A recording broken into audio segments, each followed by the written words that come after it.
Assalamualaikum warahmatullahi wabarakatuh. Selamat datang di channel Slamet Untung. Di sini tempatnya cerita-cerita horor dari kejadian nyata, kisah mistis, sampai bikin kita merinding sendiri. Pas di malam hari, jangan lupa klik subscribe dan nyalakan lonceng notifikasinya agar tidak ketinggalan cerita terbaru dari kami. Kalau sudah siap, yuk langsung kita mulai ceritanya. Dusun Pager Gunung terletak di lereng Gunung Sumbing, Temanggung. Udaranya dingin dan kabut turun hampir setiap sore. Rumah-rumah berjajar tak rapat, dikelilingi kebun tembakau dan pohon pinus. Salah satu rumah paling tua di ujung dusun itu adalah rumah warisan keluarga Sutardi, seorang petani tembakau yang kini kehilangan segalanya, kecuali anak gadisnya. Sekar Ayudia pindah ke Pager Gunung adalah keputusan ayahnya, bukan keinginan Sekar. Rumah tua itu berdiri di ujung jalan menanjak dengan halaman belakang langsung berbatasan dengan kebun bambu. Saat mereka datang, daun-daun kering memenuhi teras, dan suara serangga dari semak-semak seperti tidak pernah berhenti. Sutardi membawa Sekar dan perempuan barunya, Murti, ke rumah itu setelah keuangan mereka tak sanggup lagi membayar kontrakan di kota. Mulai sekarang, kita tinggal di sini dulu. Sementara, kata Sutardi waktu itu, menurunkan koper dari motor. Sekar mengangguk pelan. Ia tidak menolak. Sejak ibunya meninggal 2 tahun lalu, dia hanya ingin bisa hidup tenang. Murti ikut masuk ke rumah sambil menggandeng anak laki-lakinya, Antoni. Anak itu kira-kira setahun lebih muda dari Sekar, pendiam, dan selalu menunduk hari-hari pertama berjalan biasa. Sutardi masih sibuk bolak-balik mencari pembeli tembakau kering ke kota. Di pagi hari, ia membantu memperbaiki dapur dan membenahi kamar. Tapi setiap hari semakin sibuk di luar rumah, sampai akhirnya hanya Murti yang mengatur semuanya. Sekar, sapu halaman, nanti siang kamu bersihkan kamar depan, kata Murti suatu pagi sambil menanak nasi. Baik, Bu, jawab Sekar. Ia menuruti, walau merasa pekerjaannya makin banyak. Antoni hanya duduk bermain di depan televisi tabung kecil, tak pernah disuruh. Hari-hari berikutnya, Sekar mulai merasakan perbedaan perlakuan. Ketika makan siang, dia hanya mendapat nasi dan sambal. Segmen Antoni dapat lauk ayam. Saat meminta tambahan, Murti menjawab dingin, ayammu tadi sudah dimakan kucing. Mau apa lagi? Sekar tidak menjawab. Ia makan pelan-pelan sambil menunduk. Malam hari, saat ayahnya pulang, Murti berubah. Ramah, tertawa, bahkan menyodorkan teh manis ke Sekar. Sekar tadi bantuin nyapu. Pak, rajin banget anakmu, ucap Murti sambil tersenyum. Sekar hanya menunduk. Ia tahu itu bukan wajah yang sama seperti pagi tadi. Kamar paling ujung di rumah itu selalu dikunci. Murti bilang itu gudang, penuh barang tua dan rapuh. Tapi setiap malam Jumat, Sekar mencium bau aneh dari balik pintu itu. Seperti bau kayu basah, dicampur sesuatu yang amis. Kadang terdengar suara seperti langkah berat, pelan, lalu berhenti tiba-tiba. Bu, itu kamar ujung isinya apa? Tanya Sekar suatu sore saat sedang mencuci piring. Murti menoleh sebentar. Kenapa tanya itu? Soalnya tadi dengar suara dari dalam. Itu tikus. Kamu pikir rumah ini nggak ada tikusnya? Murti meletakkan sendok dengan suara keras. Kamu jangan iseng. Kamar itu jangan dibuka, apalagi didekati. Sekar mengangguk. Walau rasa penasarannya makin besar, suatu siang, saat Murti dan Antoni pergi ke warung, Sekar mencoba membuka kamar itu. Gagang pintunya dingin dan terkunci, rapat, tapi dari celah bawah pintu, ia melihat cahaya kuning redup dan asap tipis seperti dari dupa. Ia merunduk, mencoba mengintip dari lubang pintu. Ada suara lirih seperti bisikan pelan. Sekar menahan napas. Tega banget, suara itu sangat pelan. Sekar mundur, tapi sebelum sempat berdiri tegak, langkah kaki cepat terdengar di belakang. Apa yang kamu lakukan? Murti berdiri di ujung lorong dengan wajah marah. Dalam hitungan detik, dia menarik tangan Sekar dan mendorongnya ke dinding. Sekar jatuh terduduk, lututnya membentur lantai. Sudah dibilang jangan macam-macam, bentak Murti. Apa kamu nggak ngerti? Sekar menahan sakit di kakinya. Ia tidak melawan. Ia hanya menunduk dan berkata pelan, maaf, malamnya Sutardi pulang lebih cepat. Sekar menceritakan apa yang terjadi. Wajah ayahnya berubah. Kamu dipukul? Tanyanya. Enggak dipukul, cuma didorong, jawab Sekar. Sutardi menghela napas dan menatap istrinya. Murti, tolong ya, jangan kasar sama Sekar. Murti tersenyum tipis. Saya cuma marah karena dia iseng ke kamar gudang. Itu kamar tua, bahaya. Kalau memang bahaya, kunci rapat. Tapi jangan main dorong anak saya begitu, kata Sutardi. Suaranya tegas. Murti tidak menjawab. Ia berdiri, mengambil air minum, lalu masuk ke kamar. Anthony mengikutinya tanpa bicara. Setelah Murti dan Anthony masuk kamar, suasana ruang tengah sunyi. Hanya terdengar suara angin dari sela jendela yang tidak tertutup rapat. Sutardi duduk di kursi kayu, memijit pelipisnya. Sekar duduk di sudut, menatap lantai. Beberapa menit kemudian, angin bertiup lebih kencang. Jendela bergoyang pelan dari arah lorong. Terdengar bunyi lembut seperti langkah kaki satu-satu. Sutardi menoleh. Sekar juga mendongak. Tapi lorong itu kosong. Tidak ada siapa-siapa. Tidak ada bayangan. Tidak ada suara lain. Sekar kembali menunduk. Kakinya masih nyeri. Tapi yang lebih terasa adalah sesak di dadanya. Ia tidak tahu apa sebenarnya yang terjadi di rumah itu. Tapi yang pasti, ia tidak merasa aman. Dan malam belum selesai. Angin malam itu belum berhenti. Ketika Sekar menutup jendela dengan perlahan, udara dari lorong belakang masih terasa dingin menempel di kulit. Kakinya masih terasa nyeri sisa benturan siang tadi, dan perasaan tak nyaman masih menggantung di dada. Suara langkah dari lorong sudah tak terdengar lagi, tapi keheningannya justru membuat rumah terasa makin asing. Ia menarik selimut dan mencoba tidur lebih awal, namun matanya tetap terbuka menatap lenggit langgut yang gelap. Beberapa hari setelah kejadian itu, suasana rumah tidak berubah banyak. Sutardi tetap berangkat sejak pagi, pulang malam. Murti tetap diam dan tidak pernah minta maaf. Anthony seperti biasa, duduk di depan televisi atau mengurung diri di kamar. Mbok Darmi, pembantu tua yang tinggal di rumah belakang, mulai jarang bicara. Ia hanya mengerjakan tugasnya, lalu cepat-cepat pulang ke kamarnya setelah maghrib. Sekar memperhatikan setiap sore Jumat menjelang malam. Mbok Darmi seperti sengaja menghindari masuk ke rumah utama. "Mbok, kenapa akhir-akhir ini kelihatan buru-buru pulang?" tanya Sekar saat membantu mencuci piring di dapur. Mbok Darmi menoleh pelan, wajahnya datar. "Gak apa-apa, Nduk. Udara di rumah ini makin dingin. Mbok kurang tahan." Sekar menatap mata Mbok Darmi sebentar. Ada ketakutan di sana. Tapi tak dijelaskan. Malam Jumat datang lagi. Sejak maghrib, udara terasa lebih lembab dari biasanya. Sekar duduk di lantai kamarnya sambil menyisir rambut. Ketika tiba-tiba tercium bau melati yang sangat kuat. Bau itu datang, entah dari mana, tapi semakin tajam setiap detiknya. Dan berjalan ke lorong. Dari arah kamar terkunci, samar-samar terlihat asap tipis keluar dari celah pintu. Sekar menelan ludah. Tidak ada suara, tidak ada angin, tapi bau itu menusuk hidung. Ia mundur beberapa langkah, menutup pintu kamar, dan duduk di tempat tidur dengan napas gelisah. Keesokan harinya, ia mencoba membicarakan bau itu pada Murti. "Bu, semalam saya mencium bau melati dari kamar yang ujung itu. Saya lihat juga ada ASAP." Murti yang sedang duduk di ruang tengah langsung mendongak, sorot matanya tajam. "Kamu ini kenapa sih? Kerjaannya cari tahu terus urusan orang?" katanya kasar. "Apa kamu nggak punya kerjaan lain? Sapu rumah aja masih kurang bersih." Sekar diam. Ia tidak ingin ribut, tapi rasa tidak enaknya semakin dalam.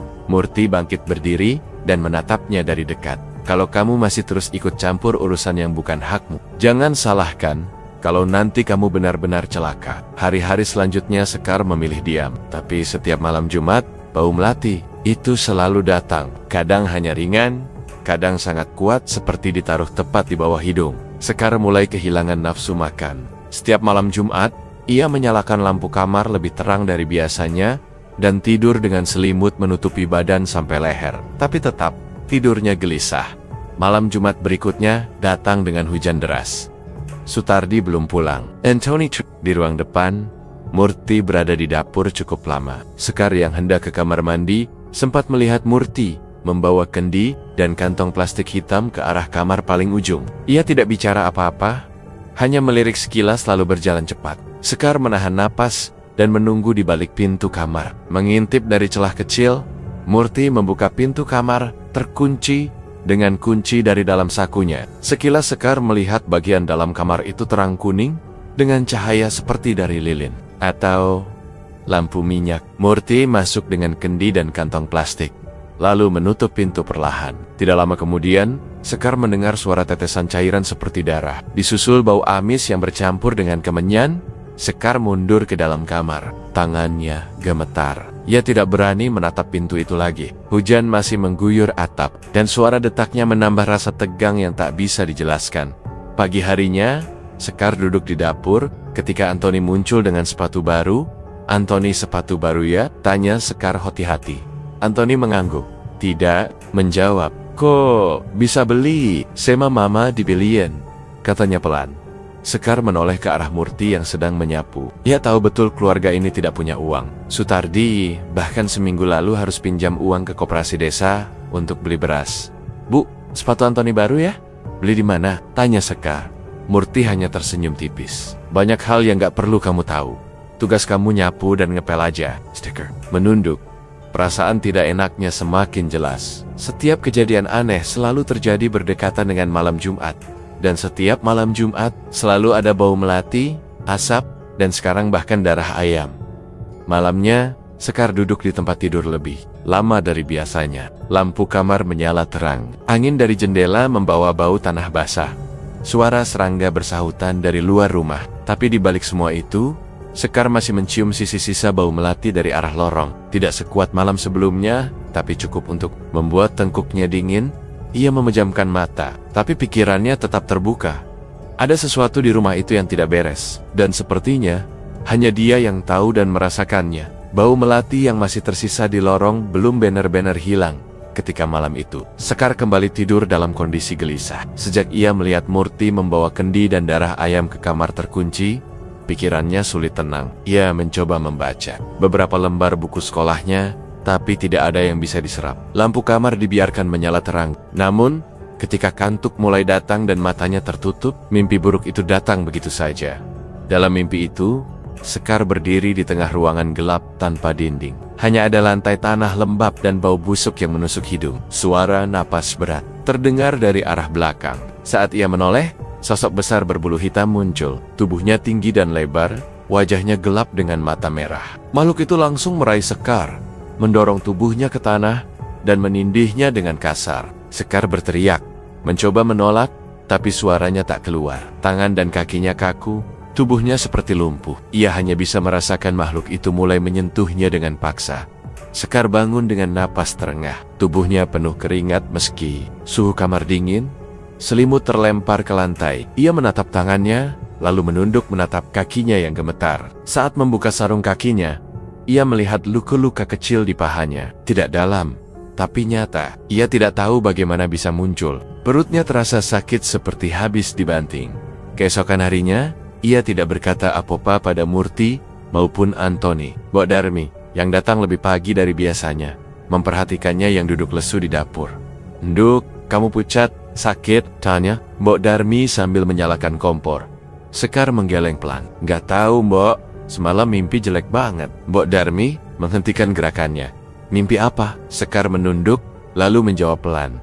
"Mimpi dipaksa sama makhluk aneh. Haidum, besar, bau." Wajah Mbok Darmi langsung berubah. "Berapa kali?" "Baru sekali," bisik Sekar. Mbok Darmi tidak langsung bicara. Ia menarik napas pelan, lalu duduk di bangku kayu. "Enduk, Bo nggak ngerti banyak, tapi kalau mimpi begitu, jangan dianggap angin lalu. Apalagi kalau sampai badan sakit. Nanti, kalau kamu mau, bawa air ke musala. Suruh Pak Ustadz doain." Sekar mengangguk. "Tapi jangan bilang siapa-siapa ya, Mbok." Hari itu berlalu lambat. Tubuh Sekar masih terasa berat. Ia menyapu rumah seperti biasa, tapi beberapa kali harus duduk karena lelah yang tidak wajar. Malam harinya, ia menyiapkan botol kecil bekas minyak kayu putih dan diam-diam menyelinap ke musala setelah maghrib. Pak Ustadz yang mengenalnya sejak kecil langsung setuju membacakan doa. Tidak ada yang aneh malam itu, hanya suasana tenang yang membuat Sekar sedikit lega. Namun, rasa lega itu tidak bertahan lama. Keesokan harinya, saat ia meletakkan botol air doa di atas lemari kamarnya, Murti masuk tanpa mengetuk. Ia melihat botol itu dan langsung mengambilnya. "Apa ini?" tanyanya tajam. "Itu cuma air, Bu," jawab Sekar pelan. "Air dari mana?" "Dari musala. Saya minta doa dari Pak Ustadz." Murti menatapnya dengan sorot tajam. "Kamu pikir bisa selamat dari takdir cuma dengan air beginian?" Sekar terdiam. Ia tak tahu harus menjawab apa. Murti membuka tutup botol dan menyiramkan air itu ke lantai depan. "Sekar, kalau kamu pikir bisa lawan apa yang sudah ditetapkan, kamu salah besar." Tanpa menunggu, Murti keluar dan membanting pintu. Malam itu, mimpi buruk datang lagi. Kali ini, makhluk dalam mimpi tidak sebuah sebelumnya. Wujudnya berubah menjadi lelaki tampan, kulitnya bersih, dan wajahnya seperti artis sinetron. Tapi matanya tetap dingin, dan senyumnya penuh paksaan. Ia mendekati Sekar dengan perlahan, meraba tubuhnya, dan berbicara pelan. "Kamu milikku sekarang." Sekar ingin melawan, tapi lagi-lagi tubuhnya tak bisa bergerak. Sentuhan itu tidak seperti belayan, tapi lebih seperti penjajahan yang tidak bisa dihindari. Saat terbangun, ia menangis tanpa suara. Spray tempat tidurnya basah, dan tubuhnya kembali terasa nyeri. Beberapa hari kemudian, mimpi itu datang lagi. Kadang makhluk itu kembali ke bentuk aslinya. Besar, hitam, bau busuk, kadang jadi lelaki tampan. Tapi setiap kali itu terjadi, tubuh Sekar makin lemah. Menstruasinya datang tidak teratur, terlalu banyak, dan berlangsung lebih lama dari biasanya. Sekar kembali terlihat lemas di dapur. Mbok Darmi menghampirinya. "Masih mimpi itu?" bisiknya. Sekar mengangguk. Mbok Darmi menatap ke arah pintu belakang, lalu berkata lirih, "Nduk, Mbok takut ngomong banyak, tapi kamu harus kuat. Kadang ada hal-hal yang bukan untuk dimengerti, tapi bisa dilawan." Sekar menahan tangisnya. Ia tidak tahu harus bicara apa. Di rumah itu, tidak ada yang mendengarkannya kecuali Mbok Darmi. Ayahnya makin jarang pulang karena sibuk mencari pemasukan. Dan setiap malam Jumat, bau melati kembali datang. Makin tajam, makin menyakitkan. Sebelum tidur, Sekar memandangi langit-langit. Kamarnya, lampu sudah dibiarkan menyala, tapi rasa takut tetap datang. Ia menutup mata perlahan, berharap malam itu mimpi buruk tidak datang. Tapi di dalam dirinya, ia tahu, keheningan bukan berarti aman. Tidak malam itu, tidak di rumah itu. Setiap malam Sekar memejamkan mata dengan was-was. Dan setiap pagi ia bangun dalam keadaan lebih lelah dari sebelumnya. Tubuhnya makin kurus, kulitnya pucat, dan menstruasinya datang terlalu sering. Ia tidak tahu lagi harus menjelaskan keluhan itu kepada siapa. Mbok Darmi sudah beberapa kali menyarankan pergi ke bidan, tapi Sekar selalu menggeleng. Yang ia alami terlalu jauh dari sekadar sakit badan. Di tengah kondisi itu, Sutardi mulai menunjukkan rasa curiga. 2 bulan terakhir, Murti tidak pernah mengeluh soal uang belanja. Ia bahkan membeli perhiasan imitasi, tas baru, dan sepatu untuk dirinya sendiri dan Antoni. Padahal Sutardi sudah hampir tidak punya pemasukan. Ia menjual sebagian sisa tembakau terakhir dan belum juga mendapat pembeli tetap. Malam itu, setelah makan malam yang sederhana, Sutardi berbicara pelan. "Uang belanja dari mana, Mur?" tanyanya sambil menaruh gelas teh. Murti meletakkan sendoknya perlahan. "Dari simpanan aku, Mas. Aku tuh orangnya tahu ngatur waktu, Mas. Masih punya, aku nabung.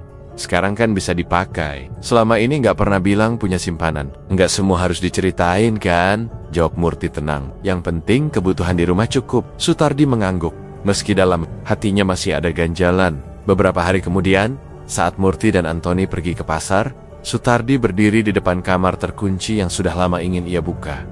Gagang pintunya tidak bergerak. Ia menempelkan hidungnya ke celah pintu. Bau menyengat seperti bangkai menyeruak. Ia buru-buru mundur dan menutup hidungnya. Hatinya makin tak tenang. Sekar, yang melihat ayahnya berdiri di depan kamar itu, hanya diam. Ia sudah berkali-kali melarang dirinya sendiri bicara. Karena setiap kali mencoba menjelaskan sesuatu, yang muncul hanya pertengkaran dengan Murti. Ia pun kembali masuk ke kamar dan berbaring. Kepalanya berat, perutnya terasa tegang. Setiap menutup mata, mimpi yang sama datang lagi. Dalam mimpinya, Sekar duduk di ruangan berdinding tanah. Ia menggendong 2 makhluk kecil berbulu hitam. Wajah mereka samar, tubuh mereka panas, dan mereka menyusu dari tubuhnya. Ia tidak bisa menolak, tangannya seperti dikunci. Di sisi ruangan itu, sosok besar berdiri mengawasi. Sekar tidak bisa menjerit, tidak bisa bergerak, hanya duduk sambil menangis dalam diam. Mimpi itu berulang, malam demi malam. Sampai pada suatu pagi, Sekar tidak bangun dari tidurnya. Tubuhnya tergeletak di lantai dapur. Mbok Darmi, yang pertama kali menemukannya saat hendak memasak. "Nduk, Sekar, Nduk," panggilnya pelan sambil menyentuh pundaknya. Tidak ada respons, nafas Sekar lemah, kulitnya dingin, dan matanya tertutup rapat. "Bu Murti, Sekar pingsan, Bu!" teriak Darmi. Murti datang dengan langkah tergesa. Ia melihat tubuh Sekar yang terbaring, lalu berkata cepat, "Dia cuma kecapekan. Sudah biasa kayak gitu. Tapi ini udah lama, Bu. Dari tadi nggak bangun. Biarin aja. Nanti juga sadar sendiri. Jangan dibesar-besarkan." Mbok Darmi tidak puas dengan jawaban itu. Tapi Murti segera menyuruhnya kembali bekerja dan melarang memanggil warga. Waktu berlalu. Siang menjelang sore, Sekar masih belum sadar. Sutardi yang baru pulang kaget melihat kerumunan kecil di depan rumah. Beberapa tetangga datang. Setelah mendengar kabar dari Mbok Darmi, Sutardi berlari masuk dan mendapati anaknya terbaring di kamar dengan tubuh yang masih lemas. "Ada apa ini?" tanyanya, menatap Murti dengan cemas. Murti langsung berdiri.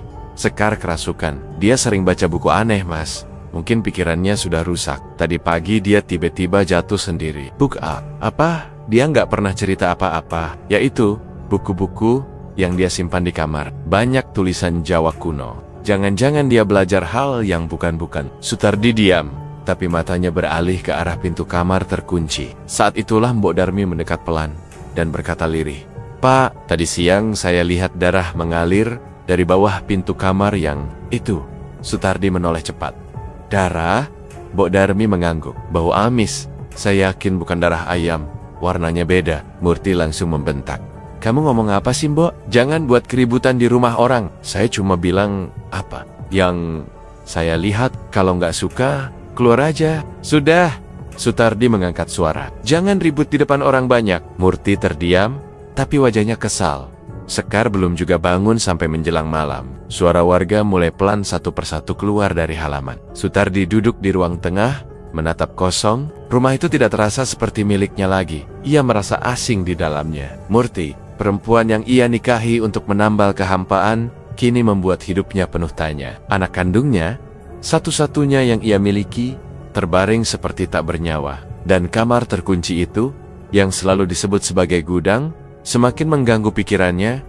Malam makin larut. Hujan turun rintik di atap rumah. Di dalam kamar, Sekar masih belum membuka mata. Di luar kamar, Sutardi duduk dengan kepala tertunduk dan tangan menggenggam lutut. Tidak ada jawaban. Tidak ada penjelasan yang masuk akal. Hanya diam. Dan di balik pintu kamar terkunci, aroma menyengat masih tercium, seolah menunggu seseorang cukup berani untuk membongkarnya. Malam belum benar-benar sepi ketika Sekar masih terbaring di kamarnya. Tubuhnya tidak bergerak, napasnya tidak terdengar, dan wajahnya pucat seperti tanpa darah. Sutardi duduk di ruang tengah, gelisah, sementara Murti mondar-mandir dengan wajah dingin. Mbok Darmi sesekali menengok dari ambang pintu, matanya berkaca-kaca. Beberapa warga sudah mulai berdatangan karena kabar Sekar pingsan sejak pagi dan belum juga sadar. Murti hanya berkata singkat, "Anak itu sudah waktunya." Menjelang tengah malam, Murti berdiri di depan rumah dan berbicara dengan beberapa tetangga. "Sekar sudah meninggal," ucapnya mantap. "Tadi saya lihat, badannya dingin, nadinya nggak terasa, matanya juga sudah kosong." "Sudah dipanggil bidan, Bu?" tanya seorang ibu. "Nggak usah, saya tahu kalau orang udah nggak ada. Biar cepat dikafani aja, biar besok pagi bisa dikuburkan." Warga percaya, dalam suasana desa yang penuh tradisi, keputusan keluarga seringkali cukup dijadikan pegangan. Malam itu, beberapa orang membantu memandikan tubuh Sekar. Mbok Darmi menolak ikut. Ia berdiri di pojok dapur, memegangi pintu dengan wajah ketakutan. "Endu, jangan pergi, ya," bisiknya pelan, nyaris tak terdengar. Sekar dibaringkan di ruang tengah, dibungkus kain kafan, wajahnya ditutup, tubuhnya ditutupi kain putih. Beberapa orang mulai membaca Yasin, sementara Murti duduk di sudut ruangan dengan kepala tertunduk. Antoni diam, matanya kosong menatap lantai. Menjelang subuh, Sutardi pulang. Langkahnya terhenti di ambang pintu saat melihat anak gadisnya sudah terbaring dibungkus kain kafan. "Apa ini?" tanyanya terbata. "Dia sudah meninggal, Mas," jawab Murti. "Tadi malam." "Nggak kuat." Sutardi mendekat perlahan. Ia menatap wajah Sekar yang tertutup. Tangannya gemetar saat mencoba menyentuh bahu anaknya. "Kamu yakin?" Murti tidak menjawab. Ia hanya menunduk. Pagi itu, pengumuman kematian Sekar disampaikan lewat pengeras suara masjid. Warga mulai berdatangan. Beberapa membantu menggali liang lahat di belakang rumah. Yang lain membantu menyiapkan doa dan sajian untuk pelayan. Rumah berubah sunyi dan berat. Tidak ada suara selain doa dan langkah kaki pelan Maneling Zuwer. Seorang lelaki tua datang dari arah selatan dusun. Bajunya longgar, janggutnya putih, dan langkahnya lambat namun pasti. Ia memperkenalkan diri sebagai Mbah Sumarwan, tetua dari desa sebelah. Ia berkata bahwa malam tadi ia didatangi mimpi tentang seorang gadis yang belum waktunya mati, hanya mengikuti petunjuk mimpi. Ucapnya kepada Pak RT, "Anak itu belum pergi. Jangan dikubur dulu." Pak RT bingung. "Tapi sudah semalam, Mbah.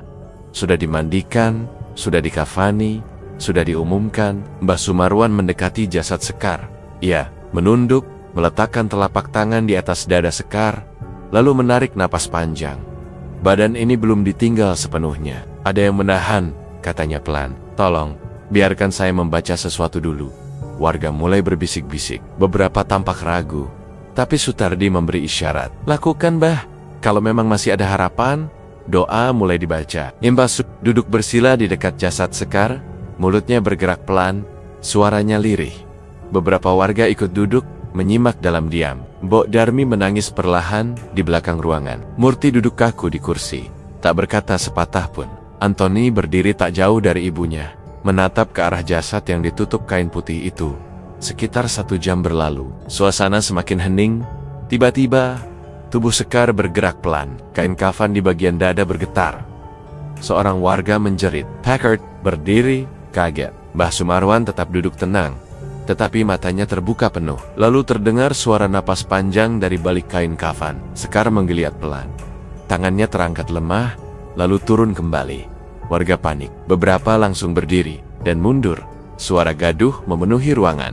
Bangkit! Dia bangkit! Hidup lagi. Allahu Akbar. Kain kafan dibuka. Wajah Sekar tampak pucat, tapi matanya terbuka perlahan. Ia menatap langit-langit rumah. Bibirnya bergerak pelan, berusaha bicara, tapi tak ada suara yang keluar.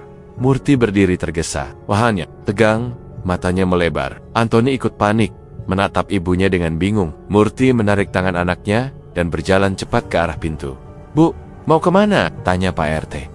Maaf, saya harus pergi dulu. Ada urusan keluarga, jawab Murti terburu-buru. Ia tidak menoleh lagi. Antoni mengikuti di belakangnya. Mereka pergi tanpa pamit lebih lanjut.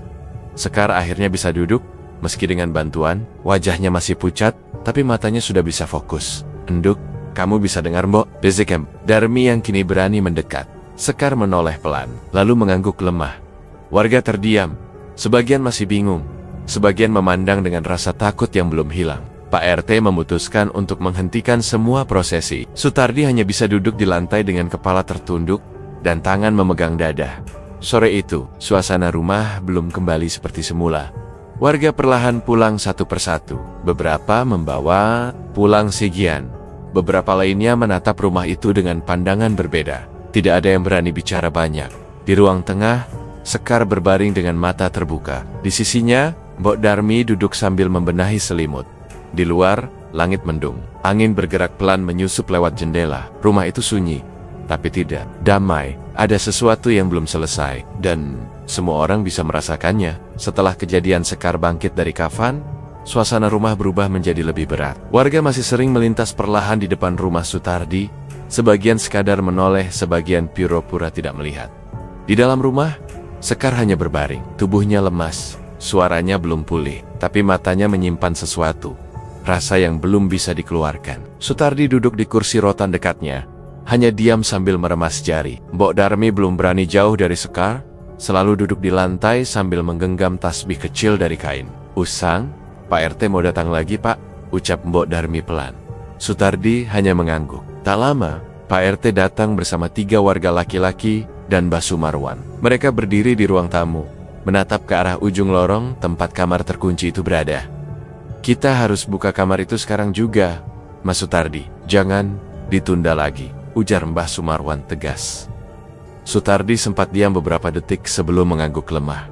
Kuncinya nggak ada, Murti yang pegang. Kalau begitu, kita dobrak saja. 3 warga mendekat. Salah satu membawa linggis, yang lain membawa palu besi. Mereka berdiri di depan pintu kayu coklat kusam yang sudah lama tidak tersentuh. Mbok Darmi mengusap wajahnya dengan kain, tubuhnya gemetar. Ya Allah, semoga enggak ada apa-apa, gumamnya. Pintu digedor 3 kali, lalu dihantam linggis. Suara kayu retak membuat seluruh rumah seperti menahan napas. Sekar menutup mata, napasnya tertahan. Pintu akhirnya terbuka. Bau menyengat langsung menyebar. Campuran darah busuk, kemenyan yang basi, dan sesuatu yang tak dikenal. Ruangan itu gelap, hanya satu lilin hitam yang masih menyala di pojok. Di tengah ruangan, ada lingkaran abu dengan patung kayu berbentuk wajah menyeramkan. Mulutnya menganga, matanya ditusuk jarum, dan di sekelilingnya tertata beberapa benda yang membuat warga mundur 1 langkah. Kendi berisi cairan merah pekat terletak di pinggir lingkaran. Di sampingnya ada pakaian dalam perempuan beberapa foto. Sekar dengan wajah tertusuk paku kecil dan rambut yang diikat rapi dalam gulungan kain putih. Di pojok ruangan, berserakan uang kertas pecahan 20.000 dan 50.000, tapi ketika disentuh oleh warga, lembarannya rapuh seperti daun kering. Saya nggak bisa lihat ini, ujar Mbok Darmi sebelum berlutut dan menangis. Itu rambut Sekar? Saya tahu betul ikatannya. Itu rambut dia waktu umur 12. Pak RT menutup hidung dengan sapu tangan. Benda-benda ini harus dimusnahkan. Sekarang juga. Mbah Sumarwan mengangguk. Kita bawa semua keluar, bakar di halaman. Jangan ada yang diambil. Barang-barang diangkat satu persatu. Beberapa warga memegangi kain untuk membungkus benda-benda yang mengandung bau menyengat itu. Saat kendi diangkat, cairannya menetes ke lantai dan meninggalkan bekas merah tua. Patung kayu dibungkus dengan karung goni dan rambut Sekar dibungkus rapat dengan daun pisang. Di luar, warga mulai berkumpul. Api dinyalakan. Semua benda dilemparkan ke dalam tumpukan kayu kering.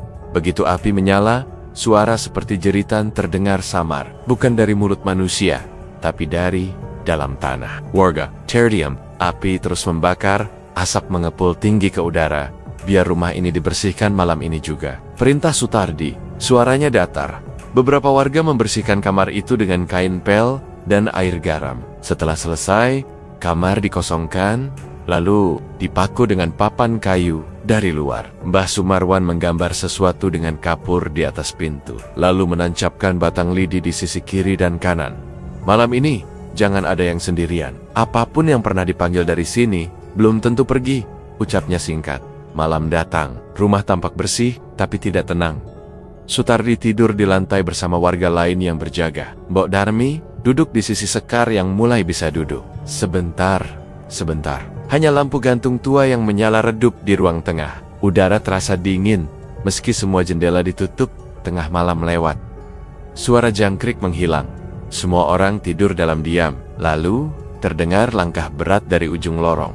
1, 2, 3. Seperti kaki besar yang menyeret. Mbok Darmi membuka mata dan melihat ke arah suara. Suara itu berhenti tepat di depan pintu yang sudah dipaku. Tidak ada yang berbicara, tapi udara di ruang itu tiba-tiba menjadi lebih dingin. Lampu gantung berayun pelan. Sekar membuka mata, menatap lenggit-lenggit, lalu menoleh pelan ke arah lorong yang gelap. Ia tak berkata apa-apa, tapi matanya tidak bisa tidur malam itu. Seperti ada yang berdiri di balik pintu tertutup itu, menunggu. Langkah-langkah berat yang terdengar di tengah malam masih membekas di kepala Sekar. Semalaman, ia tidak bisa memejamkan mata. Mbok Darmi duduk bersila di sampingnya sambil merapal doa lirih. Pagi datang pelan-pelan, tapi rasa lega tidak ikut muncul. Semua seperti tetap menggantung di udara. Menjelang siang, sebuah mobil tua berhenti di depan rumah. Dari dalamnya, Antoni turun sambil memapah ibunya, Murti. Tubuh perempuan itu tampak lebih kurus dari terakhir kali dilihat warga. Mukanya pucat kehijauan, rambutnya tinggal sejumput, dan kulit tangannya bersisik seperti luka bakar. Ia mengenakan jaket besar yang menutupi sebagian tubuh. Tapi bau busuk dari arah tubuhnya langsung memenuhi halaman rumah. "Mas Sutardi!" teriak Murti dengan suara parau. "Aku mau masuk, ini rumah suamiku juga." Sutardi, yang sejak pagi duduk di teras berdiri perlahan. Wajahnya datar, tak ada rasa terkejut melihat kondisi perempuan itu. "Silakan, tapi jangan buat keributan," ucapnya pelan. Murti tertawa kecil, namun suaranya terdengar aneh, seperti tercekik. Ia menatap Sekar yang berdiri di belakang ayahnya. "Lihat tuh, anak setan. Kamu yang bikin semua ini." "Kamu?" Sekar bergeming. Ia menatap Murti tanpa emosi, hanya memandang seperti melihat seseorang yang sudah kehilangan kendali. Murti masuk ke dalam rumah sambil menyeret langkah. Mbok Darmi langsung mundur dan menutup hidungnya dengan kain. Antoni mengikuti ibunya masuk. Namun sesaat kemudian ia tersungkur di ruang tamu, memegangi dadanya. "Kenapa kamu, Le?" tanya Mbok Darmi panik. Antoni mencoba menjawab, tapi tidak ada suara yang keluar dari mulutnya. Bibirnya bergerak, tapi tak ada bunyi. Ia hanya bisa menunjuk ke tenggorokannya sendiri. Mata anak itu melebar, lalu ia menangis tanpa suara. "Bawa dia ke dalam dulu," perintah Sutardi. Beberapa warga yang masih berjaga ikut membantu mengangkat Antoni ke dalam kamar depan. Sementara Murti duduk di pojok ruang tamu, tangannya gemetar. Ia memeluk lutut sendiri, lalu menggaruk kulit lengan. Ia mulai mengelupas. Aku nggak mau mati begini, katanya. Aku nggak mau dibayar pakai ini. Malam hari, kondisinya semakin buruk. Suhu tubuhnya naik turun. Tubuhnya menggigil dan tak bisa tidur. Setiap beberapa menit, ia mengigau, menyebut nama yang tidak dikenali siapapun. Turuan, Turuan, aku sudah kasih semuanya. Jangan, ambil aku. Jangan ambil aku. Mbok Darmi yang menguping dari dapur hanya bisa menarik napas panjang. Ia tidak berani masuk kamar. Tapi jelas suara Murti bisa didengar sampai dapur belakang. Sekar duduk bersandar di dinding kamar dengan tubuh Messi 5. Ia juga mendengar semuanya. Tengah malam, Murti kembali berteriak. Suaranya lebih kencang, menyayat, dan terdengar seperti orang diseret. Sekar memejamkan mata, tapi bayangan suara itu justru semakin jelas. Teriakan Murti memanggil makhluk itu, seperti orang yang kehilangan kewarasan. Aku minta dikembalikan. Kembalikan semua yang sudah aku serahkan. Kembalikan. Sutardi akhirnya masuk ke kamar. Tapi ia hanya berdiri di ambang pintu. Tak bisa berkata apa-apa. Apa yang dilihatnya membuatnya gemetar. Tubuh Murti kejang, kulitnya terkelupas, dan sebagian menghitam. Bau menyengat menusuk hidung, seperti bangkai yang dibakar. Matanya terbuka lebar, namun pandangannya kosong. Lalu pintu rumah diketuk keras. Dari luar, Sutardi buru-buru membuka. Dan di sana berdiri Mbah Sumarwan dengan wajah serius. Saya dipanggil mimpi lagi, katanya. Sudah waktunya. Tanpa menunggu, Mbah Sumarwan masuk. Ia membawa sebatang kayu panjang yang ujungnya dibungkus kain putih. Ia menuju kamar Murti dan berdiri di depan perempuan yang kini tubuhnya gemetar hebat. Kamu tahu, ini akan terjadi. Bu Murti, ucap Mbah Sumarwan tegas. Murti memandangnya dengan mata nyalang. Kenapa tumbalnya bisa hidup lagi? Kenapa? Aku sudah serahkan semuanya. Anak itu harusnya mati. Harusnya mati, tapi dia tidak mati, jawab Mbah Sumarwan tenang. Dan itu artinya, perjanjianmu gagal. Kamu tahu akibatnya. Aku dijebak. Murti menjerit. Aku dibohongi. Kamu yang minta jalan cepat, lanjut Mbah Sumarwan. Makhluk itu tidak peduli siapa yang salah. Tumbal gagal, gantinya yang harus disiapkan. Dan sekarang giliranmu. Murti menangis. Kali ini sungguhan. Air matanya bercampur dengan cairan kuning dari luka di pipinya. Ia mencoba bangkit, tapi tubuhnya seperti kehilangan tenaga. Anthony masih tergeletak di kamar depan, menggigil tanpa suara. Suasana rumah mencekam. Tidak suara dari luar. Angin pun seperti tak berani lewat malam itu. Sutardi hanya bisa berdiri membisu di pojok. Ia ingin bertanya banyak hal, tapi semua kalimat yang disusunnya hilang di tenggorokan. Mbok Darmi duduk di lantai ruang tengah sambil memeluk lutut, menggenggam tasbih di tangan kanan, dan sesekali mencuri pandang ke kamar Murti yang terbuka sedikit. Sekar tidak tidur malam itu. Ia menatap langit-langit, mencoba menenangkan jantungnya yang berdetak tidak karuan. Ia tak bisa mengerti kenapa hidupnya menjadi seperti ini. Tapi ia tahu, satu persatu, tabir yang selama ini ditutup mulai terbuka sendiri. Dan malam itu, udara rumah kembali berat. Seperti ada sesuatu yang belum selesai. Bau tubuh Murti tidak juga hilang, meski rumah sudah disemprot cairan wangi. 2 hari setelah ia meregang nyawa, jasadnya masih terbujur di ruang tengah, ditutup kain lusuh. Tidak ada satupun warga yang berani mendekat, kecuali Pak RT dan 2 pemuda ronda yang hanya bertugas menyiapkan keranda. Mbok Darmi memilih berdiam di musala, tak sanggup ikut membersihkan. Sutardi pun tak bicara banyak sejak malam terakhir. Itu hujan turun deras mulai sore. Tapi anehnya, hanya mengguyur sekitar rumah tua itu saja. Beberapa warga yang tinggal di luar gang bahkan heran, karena jalanan ke pasar tetap kering. Lanjut Sarah. Tapi dari atap rumah Sutardi, air turun deras seperti diperas dari langit gelap yang hanya menggantung di atasnya. Ini bukan hujan biasa, gumam Pak RT sambil melongok ke langit yang terang dari pekarangan tetangga, Mbah Sumarwan. Datang menjelang maghrib. Wajahnya tenang, tapi tatapannya berat. Ia mengangguk singkat pada Sutardi dan langsung masuk ke dalam rumah. Sudah waktunya dikuburkan. Jangan ditunda lagi. Tapi aku harus bilang, ini tak akan mudah. Empat orang ditunjuk untuk mengangkat keranda. Mereka mengenakan sarung basah, tangan dilapisi plastik seadanya. Saat kain penutup wajah Murti dibuka sebentar untuk disaksikan oleh keluarga, sebagian orang yang melihat langsung menunduk dan memalingkan muka. Kulit Murti menghitam, pecah-pecah, dan dari mulutnya keluar lendir kehijauan yang kental. Albus semakin menyengat. Cepat tutup, bisik salah satu warga.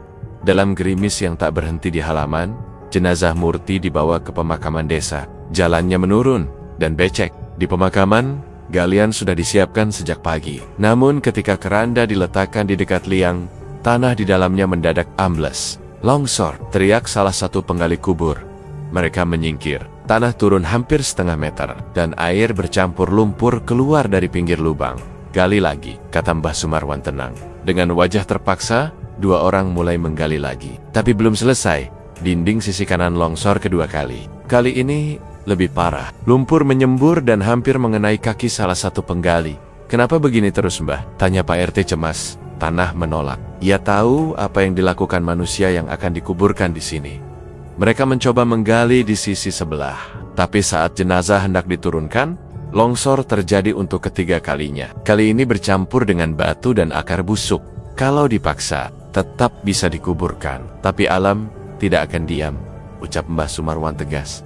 "Terus gimana, Mbah?" tanya salah satu warga yang sudah mulai ketakutan. "Kita tetapkan saja, tapi batasi. Jangan ada bacaan tahlil. Jangan banyak orang datang. Dan jangan biarkan siapapun menggali atau mendekat ke makam ini malam-malam." Malamnya, warga memasang pagar bambu sederhana di sekeliling makam Murti. Tak ada batu nisan, hanya gundukan tanah basah dengan bekas longsoran yang belum rapat benar. Sejak saat itu, binatang malam seperti tikus, kucing liar, bahkan anjing sering terlihat berkumpul diam di sekitar makam. Mereka tak menggonggong atau melolong, hanya duduk seperti menunggu sesuatu. Beberapa warga yang tinggal dekat kuburan mengaku mendengar suara dari dalam tanah. Kadang seperti bisikan, kadang seperti teriakan yang ditahan. Di sisi lain, Antoni yang sejak malam kematian ibunya tidak bisa bicara, mulai menunjukkan gejala aneh. Ia menolak makan, menolak mandi, dan kadang tertawa sendiri sambil menggambar bentuk-bentuk aneh di lantai rumah saudaranya. Setelah berkonsultasi dengan dokter dan beberapa tokoh agama, akhirnya ia dikirim ke panti rehabilitasi di kota. Sutardi tak menolak. Ia hanya menandatangani berkas tanpa banyak bicara. Yang penting, anak itu diselamatkan, katanya. Sekar sendiri memilih tinggal bersama Mbok Darmi sementara waktu. Rumah tua itu dikunci, tidak ada yang berani masuk, apalagi tinggal. Kali warga melaporkan melihat lampu menyala sendiri atau suara pintu terbuka, padahal semua kunci dibawa oleh Sutardi. Sebulan setelah pemakaman Murti, rumput di makamnya tidak kunjung tumbuh. Tanahnya tetap basah meski hari-hari cerah. Saat makam lain sudah ditumbuhi semak, tanah itu tetap merah gelap seperti baru digali. Warga sudah tidak berani melewati area itu malam-malam, meski jalan pintas ke ladang ada di dekat sana. Pak RT memutuskan menutup gang kecil yang mengarah ke sana dengan potongan bambu dan tanda larangan sederhana. "Jangan lewat sini setelah Isya," tulisnya di papan kayu. Suatu malam, Sekar berdiri di depan jendela rumah Mbok Darmi. Ia melihat ke arah rumah tuanya yang tampak gelap dan sepi. "Rumah itu seperti bukan milik kita lagi, Mbok," ucapnya lirih. Mbok Darmi tidak menjawab. Ia hanya menatap wajah Sekar dengan mata sayu. Hening menebal. Angin malam seolah membawa sisa bisikan dari masa yang tak bisa kembali. Sekar memejamkan mata. Tapi udara masih berat, suasana masih belum tenang.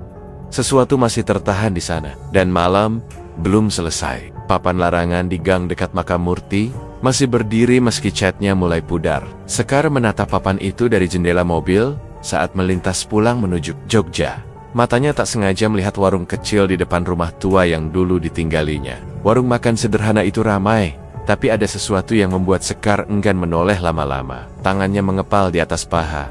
"Mas, cepat aja ya lewat sini," gumamnya pada sopir.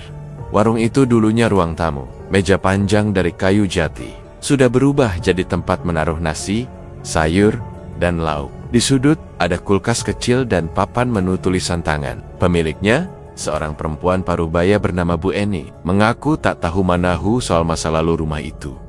Dulu katanya rumah bekas janda kaya. "Saya nggak tani-tania lebih," kata Bu Eni pada pelanggan. Awal buka, warung itu sempat menarik banyak pembeli.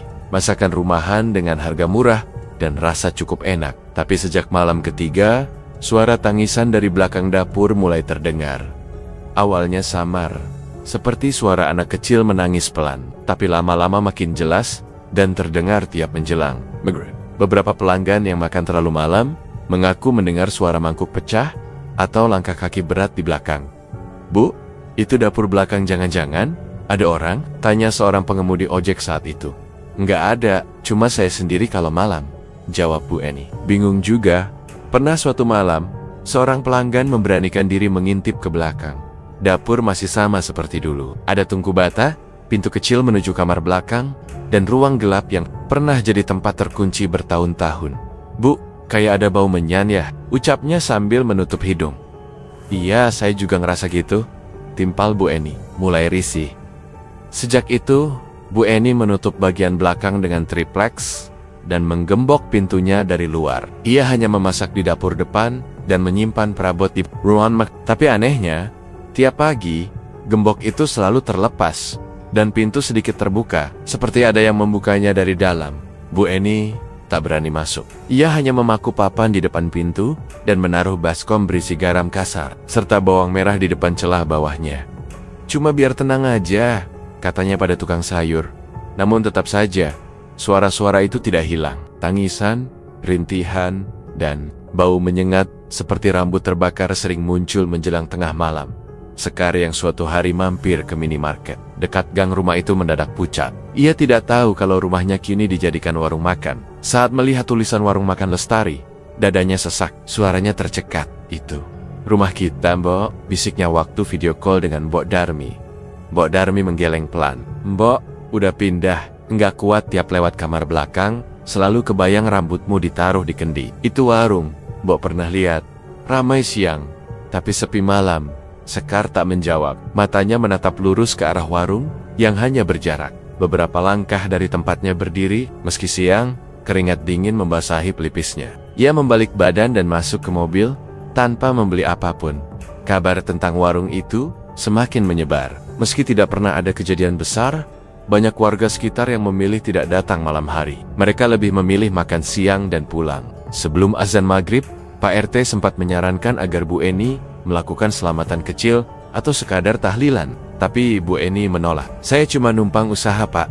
Nggak mau macem-macem, nggak mau ribet. Namun malam demi malam, suara dari belakang semakin sering. Bahkan, ada seorang anak kecil yang tak sengaja masuk ke ruang belakang dan menjerit ketakutan. Sampai tak bisa bicara selama 2 hari. Ibunya langsung melarang anak itu main ke gang warung lagi.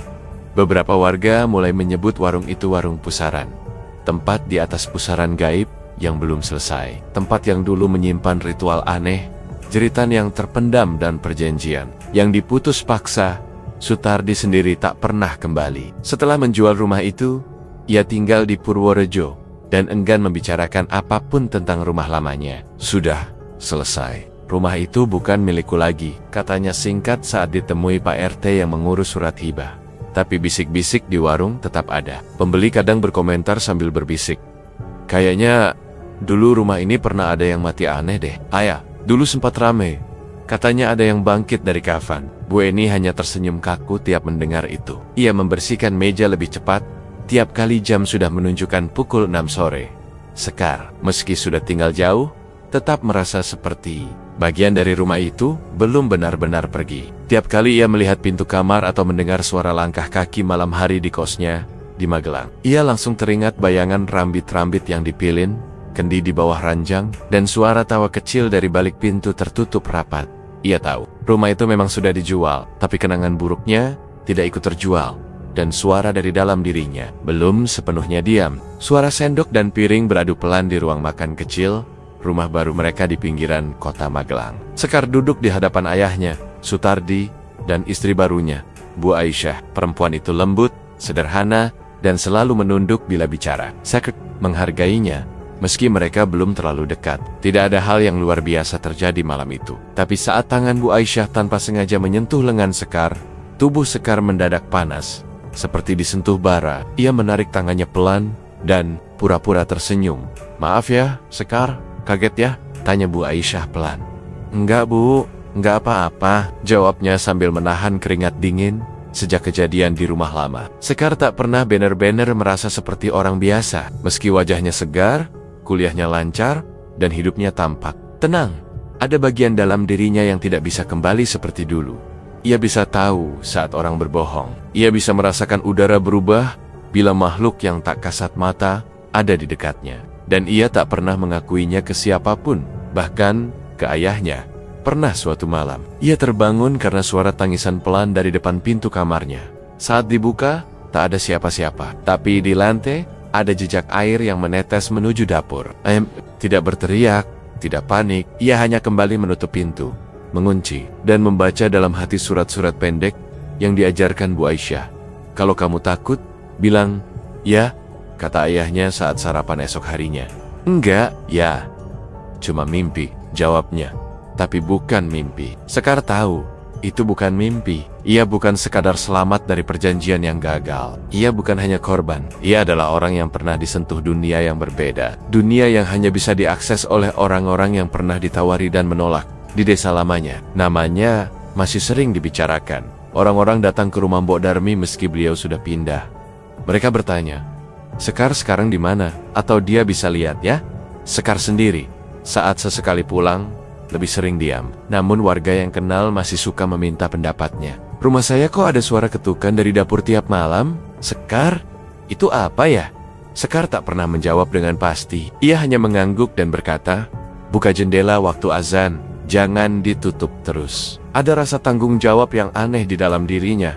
Ia tidak mencari, tapi didatangi. Ia tidak mau, tapi selalu tahu. Bahkan ketika dosen pembimbingnya sakit keras dan tak kunjung sembuh, Sekar tahu bahwa itu bukan sakit biasa, tapi ia menahan diri untuk tidak ikut campur. Kalau kamu bisa bantu, bantu, kata Bu Aisyah suatu hari saat mereka sedang menyapu halaman. Sekar menoleh. Kenapa ibu bilang begitu? Ibu tahu, kamu bukan anak biasa, jawab Nia Sambi. Tersenyum kecil, Sekar tercekat. Ia tidak tahu apakah Bu Aisyah bicara karena benar tahu, atau hanya menerka. Tapi kata-kata itu seperti membuka sesuatu dalam kepalanya. Ia berjalan ke belakang rumah, duduk di bawah pohon mangga, dan diam lama. Sore itu, seekor kucing hitam lewat di dekatnya. Sekar menatapnya. Kucing itu berhenti, menoleh padanya, lalu berjalan pelan, dan menghilang di balik pagar. Tidak ada yang aneh, tapi dadanya sesak, seperti ditekan dari dalam.